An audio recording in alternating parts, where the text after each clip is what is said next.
नमस्कार प्रिय भक्तगणों, स्वागत है मेरे सुविचार YouTube चैनल पर। आज हम आपको जीवित पुत्रिका व्रत का महत्व, व्रत विधि और रोचक व्रत कथा सुनाने जा रही हूँ। अगर आप ये कथा सुन रहे हैं तो पूरा सुनिए।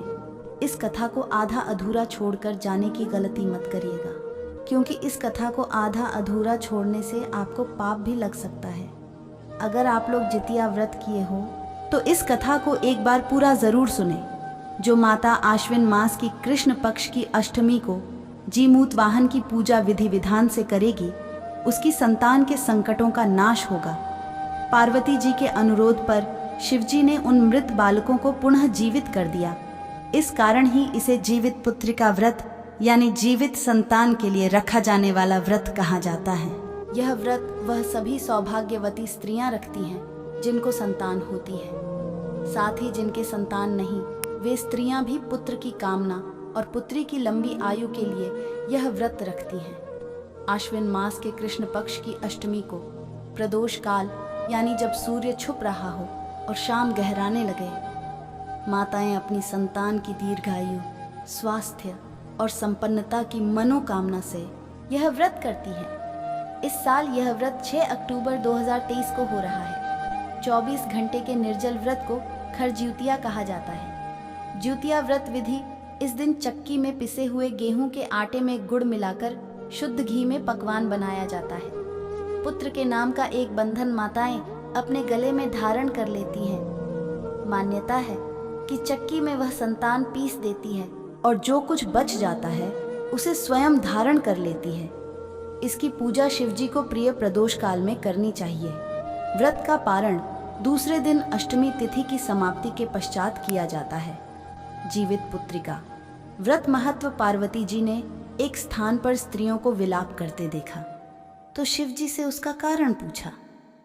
शिवजी ने बताया कि इन स्त्रियों के पुत्रों का निधन हो गया, इसीलिए ये विलाप कर रही हैं। पार्वती जी बहुत दुखी हो गई। उन्होंने कहा, हे नाथ, एक माता के लिए इससे अधिक हृदय विदारक बात क्या हो सकती है कि उसके सामने उसका पुत्र मर जाए। इससे मुक्ति का कोई तो मार्ग हो, कृपया बताएं। शिवजी ने कहा, हे देवी, जो विधाता द्वारा रचित है उसमें हेर फेर नहीं हो सकता, किंतु जीमूत वाहन की पूजा से माताएं अपनी संतान पर आए प्राणघाती संकटों को भी टाल सकती है। जो माता आश्विन मास की कृष्ण पक्ष की अष्टमी को जीमूत वाहन की पूजा विधि विधान से करेगी, उसकी संतान के संकटों का नाश होगा।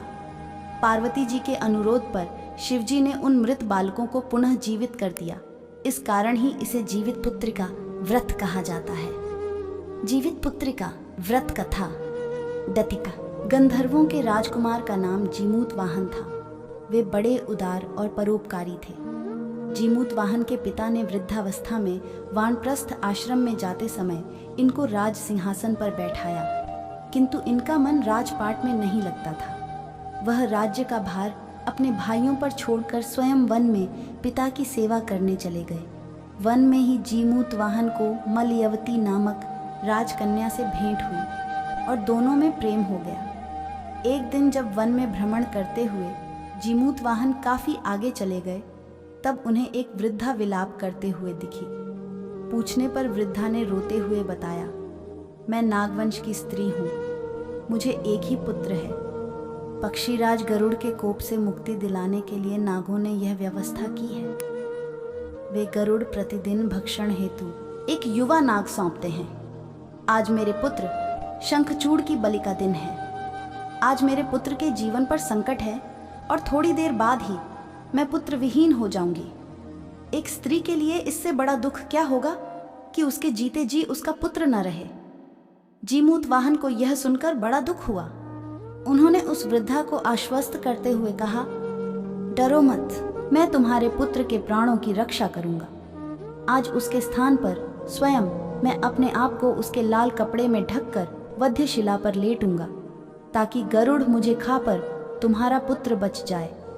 इतना कहकर जीमूत वाहन ने शंखचूड़ के हाथ से लाल कपड़ा ले लिया और वे उसे लपेटकर गरुड़ को बलि देने के लिए चुनी गई। वध्यशिला पर लेट गए। नियत समय पर गरुड़ बड़े वेग से आए और वे लाल कपड़े में ढंके जीमूत वाहन को पंजे में दबोचकर पहाड़ के शिखर पर जाकर बैठ गए। गरुड़ ने अपनी कठोर चोंच का प्रहार किया और जीमूत वाहन के शरीर से मांस का बड़ा हिस्सा नोच लिया।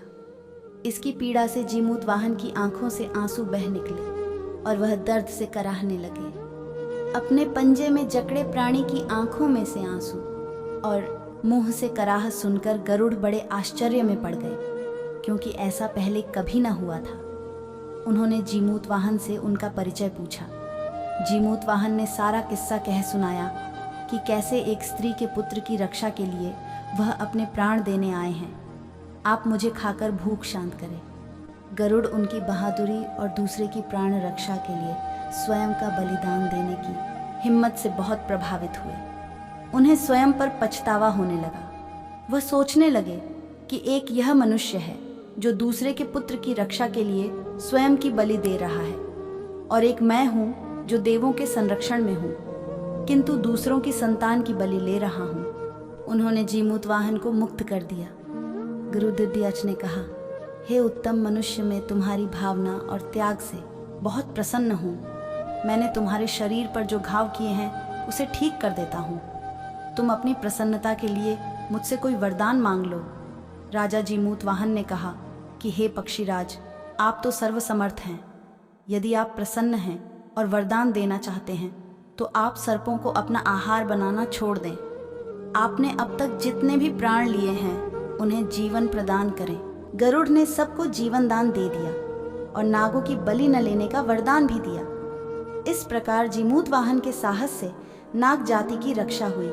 गरुड़दियाच ने कहा, तुम्हारी जैसी इच्छा वैसा ही होगा। हे राजा, जो स्त्री तुम्हारे इस बलिदान की कथा सुनेगी और विधिपूर्वक व्रत का पालन करेगी, उसकी संतान मृत्यु के मुख से भी निकल आएगी। तब से ही पुत्र की रक्षा हेतु जीमूत वाहन की पूजा की प्रथा शुरू हो गई। यह कथा कैलाश पर्वत पर भगवान शंकर ने माता पार्वती को सुनाई थी। जीवित पुत्रिका के दिन भगवान श्री गणेश, माता पार्वती और शिवजी की पूजा एवं ध्यान के बाद ऊपर बताई गई व्रत कथा भी सुननी चाहिए। तो मेरे प्रिय भक्त गणों, अगर आप लोगों को ये वीडियो पसंद आई हो तो वीडियो को लाइक करें और चैनल को सब्सक्राइब करना बिल्कुल ना भूलें। एक बार प्रेम से बोलिए, जय जितिया मैया की जय हो।